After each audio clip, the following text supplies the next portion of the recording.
Today, I'm going to show you the full behind the scenes setup of what WordPress plugins I'm using for my AI SEO websites. And this is just what works for me. This setup helps me run sites that are just growing in traffic like this. You can see the traffic has just grown ridiculously here. It's basically the perfect chart at this point. And you can see just since March, the traffic has just gone up crazily. So we're going to run through the plugins, why I use them, how they help. And this is not like the perfect setup. I'm sure people smarter than me are watching this and have better ideas, but this is just what works for me. Now I'm using WordPress for my website. One of the worst things about that is like when you log in, when you have a bunch of plugins installed, it becomes extremely messy and distracting. I saw a post from Matt Diggity the other week that said basically, the more times you log into WordPress, the less money you make. And that sounds about right. There's an inverse relationship there. So what are we using for these plugins? Well, the first one that I'm using is Aawp. This is a paid plugin that allows me to add shortcodes to my articles so that I can embed products in there. So if you look at this page, for example, you'll see like a nicely designed table like this. Then we've got the product information on each one, and people can just click directly onto Amazon. And the way that I do this is I have a spreadsheet like this for money pages. You plug in the product, the Amazon link, the ASIN, and then you get all of these details as well. And you'll see for each tab, we've got the codes plugged in for each tab with the Amazon links. And just when VAs are creating the money pages is so much easier. And right now, I can't really see a way to fully automate this with AI in terms of making sure that your Amazon products are plugged in. As far as I know, you need a VA to still do that. And then if we edit this page, I can scroll through and I can see, right, there's my Aawp codes. We've got the Amazon box there, Amazon box there. It just makes it really easy to embed products into our review pages so that it connects directly to my Amazon page. So if you're monetizing your site with Amazon, that makes it super easy. If you want to know how much it costs, that's it basically. So if you're just using one site, it'd be 49 euros for 1 year, and it's never let me down. Honestly, it's been pretty good so far. Next up, I had a couple of things that we deactivated. So for example, like the auto post scheduler. I'm not going to go through the deactivated ones.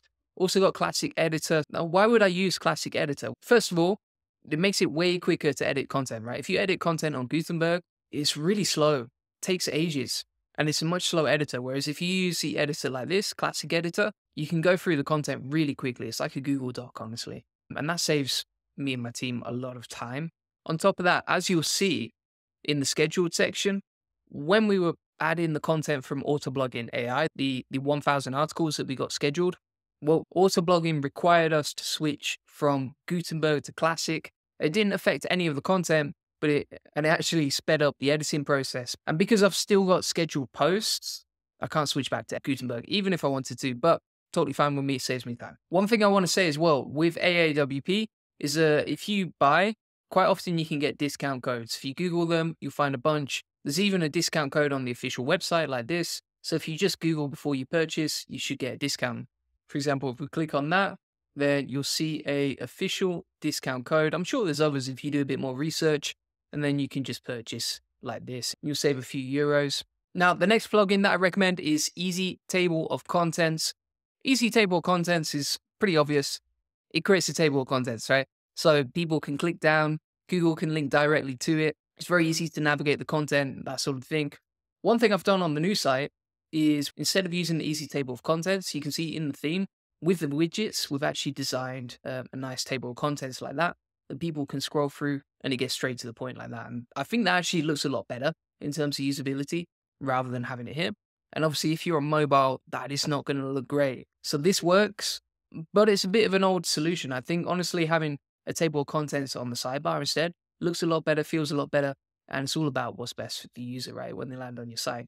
So I would recommend just installing it as a widget instead. Next up, we've got Elementor. Honestly, I don't recommend it. Like, it's going to slow your site down. I would recommend it for landing pages. I wouldn't recommend it for just basic SEO sites. So you don't need to worry about that.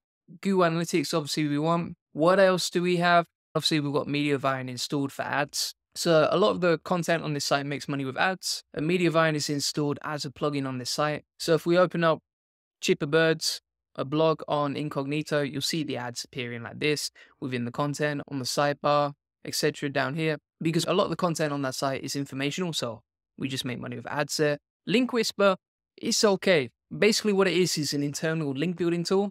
I'm going to show you exactly how it works and that sort of thing. And basically what it does is it gives you a dashboard like this. You got your post crawled, links found, internal links, orphan posts, a lot, broken links, 404 errors. Now there's a lot of orphan posts. It's quite time consuming. Even with Link Whisper, it's great for finding orphan posts. It's not great for fixing them quickly, right? Because if you've got 100 orphan posts, you have to wait for the page to load like this, gather some suggestion data. It's the best solution I've seen so far, but I'm looking at other options, but it's still not the best. It still slows you down a lot. You can see these are all loading. It's still loading, like it's a little bit slow. By the time it's come up with the suggestions like this, you could have just Googled the site and added your own internal links, honestly. But it is good for identifying orphan posts. Like I say, I'm looking at better solutions. If we look at this article, right, wherever the bird's gone, and we scroll down, it gives us some related anchor text to the article, but it's not quite perfect. So I wouldn't recommend this. So I've tried Linksy as well, but that didn't quite work for me. I'm sure these tools will get better in the future. It's just right now, for what I'm looking for, it doesn't match. So I don't want to be too harsh on them. And it does give you a nice dashboard of internal versus external. And on top of that, who you've linked to the most. One of the issues that I'm finding with Link Whisper is that the pages it recommends are not fully about the main keyword, right? So it's based on the whole text. So if you've got irrelevant text in the title, for example, like ultimate guide, comprehensive guide, then it's going to suggest that you link to articles with that word. For example, this sentence, it wouldn't make sense to link to this article. But because the word no is right there, on the suggestion, it says no. So even though I've got that installed as a plugin and I'm showing you my setup, it's not the best in the world. What else have we got? Obviously, schema and structured data, we've got set up there.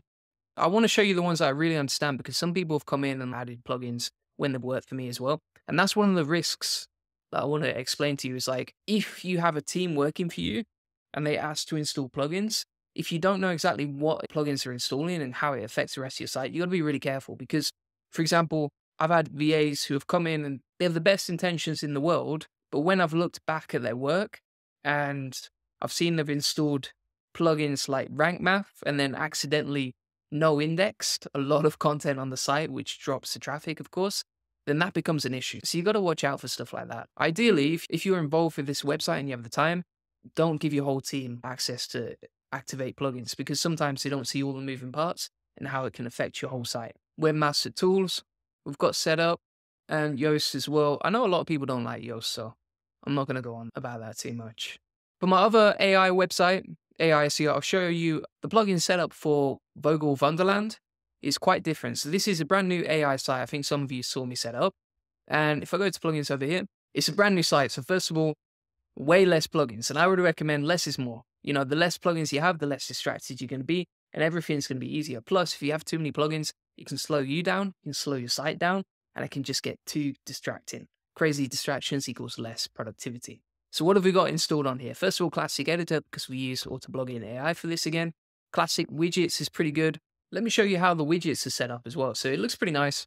So when I was talking before about having the table of contents on the sidebar like this, if we go to the blog, go over here, we scroll down, we've got this table of contents here. So this has been set up. I didn't set it up personally, but I know how it was set up. And basically you go to widgets, sidebar, you got the table of contents there as a widget, depth of headings, and then you can change all these settings, but it looks good. You've got depth of headings, minimum number of headings, minimum number of characters of post content, and then people can hide it or show it if they want. Same with the trending. So the widget's pretty good there. Obviously, we've got Ezoic set up, and I'll come on to that in a future video. But basically, we've got Ezoic ads set up on the site. Featured image, Google Analytics, of course. So you always want to make sure you've got Google Analytics set up on your site. JSON, I think this was set up when Autoblogging AI handled the content for the site. So I haven't done it personally. And then we've got Neve, the WordPress plugin. So that's a theme we're using on this site. It's a paid theme. And then we've got PowerKit as well. Now with PowerKit, you can see you can activate a lot of different things here. For example, share buttons, social links, Facebook, integration. For us, we've just got the offer box, about widget, posts, and scroll to the top button. So if we go on this page, for example, we've got the scroll to the top like that. And if we scroll down, we have an offer box right there with a link to the About Me page. And that's pretty much it for the PowerKit. Top of that, you can install rank math and stuff like that. So with the content on the website, for example, like this one, we scroll down, we've already got the schema set up. So rank math is really good for setting up like FAQ schema. and optimizing your content as well on page. But we've already got that on the site, so we don't need to worry about it. Top of that, you got Yoast, WordPress forms, WP author box, and you got the share buttons down there. One thing I want to know with your content, right? If you have Aawp installed like this, we're going to analyze the content. I just want to be honest with you. It's pretty easy to set up. Like everything is automated in terms of the plugins, so that's great. But the only issue is it will slow down your site a lot. So you can see the performance is down, like way, way down, which is not ideal. I mean, accessibility is decent, SEO score is good, best practice is good.